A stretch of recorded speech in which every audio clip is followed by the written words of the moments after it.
నమస్తే అన్న, అందరికీ నమస్కారం. అమెరికా అధ్యక్షుడు డొనాల్డ్ ట్రంప్ మనం చూసుకుంటే సంచలన ప్రకటన చేయడం జరిగింది. ప్రస్తుతం మనం చూసుకుంటే కానీ ఇరాన్ సుప్రీం లీడర్ ఖమేనీ గారిని చంపివేసిన విషయం అందరికీ తెలిసిందే. ఈ నేపథ్యంలో కొత్త సుప్రీం లీడర్ మనం చూసుకుంటే అమెరికా మరియు కువైట్ మరియు గల్ఫ్ దేశాలను హెచ్చరిస్తూ అయితే ఒక ప్రసంగాన్ని విడుదల చేసిన విషయం అందరికీ తెలిసిందే. దాంట్లో స్పష్టంగా చెప్పడం జరిగింది. అలాగే ఇరాన్ యొక్క సార్వభౌమాధికారాన్ని గుర్తించి నష్టపరిహారాన్ని చెల్లించి భవిష్యత్తులో దాడులు చేయమని చెప్పేసి అంతర్జాతీయంగా చట్టబద్ధంగా హామీ ఇస్తే మాత్రమే మేము యుద్ధాన్ని ఆపుతామని చెప్పేసి ఈ నేపథ్యంలో అమెరికా సంచలన ప్రకటన చేసింది.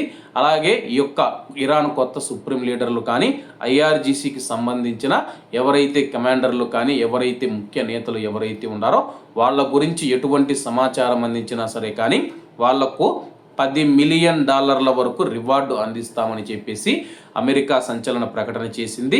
ఈ వ్యక్తులు ప్రపంచవ్యాప్తంగా ఉగ్రవాదాన్ని ప్లాన్ చేసి నిర్వహించే మరియు అమలు చేసే Iran Islamic revolutionary guard corps యొక్క వివిధ అంశాలను నియంత్రిస్తారని చెప్పేసి మీకు వీళ్ళ గురించి ఐఆర్జీసీ నాయకులు లేదా దాని కంపోనెంట్ శాఖల గురించి సమాచారం ఉంటే దానిని మాకు టోర్ ఆధారిత టిప్ లైన్ లేదా సిగ్నల్ ద్వారా మాకు సమాచారం పొమ్మండి.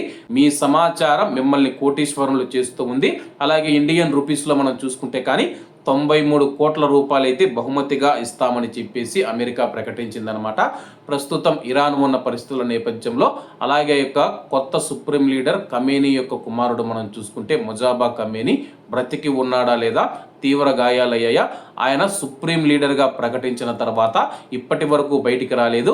మరోవైపు ఇజ్రాయిల్ మనం చూసుకుంటే కానీ మేము చేసిన దాడుల్లో ఖమేనీ యొక్క రెండవ కుమారుడు ప్రస్తుత సుప్రీం లీడర్ తీవ్రంగా గాయపడి గుర్తుపట్టలేనంతగా మారిపోయాడని చెప్పేసి తెలుపుతూ ఉన్నారు. ఏది నిజమో ఏది అబద్ధమో తెలియాలంటే కానీ కొత్త ఇరాన్ సుప్రీం లీడర్ బయటికి వచ్చి బహిరంగ ప్రకటన చేసేంత వరకు ఈ యొక్క సంసిగ్ధత అయితే కొనసాగుతూ ఉంది. కాబట్టి అందరూ బాగుండాలి, అందులో మనం ఉండాలి. అందరికీ నమస్తే అన్న, జై హింద్.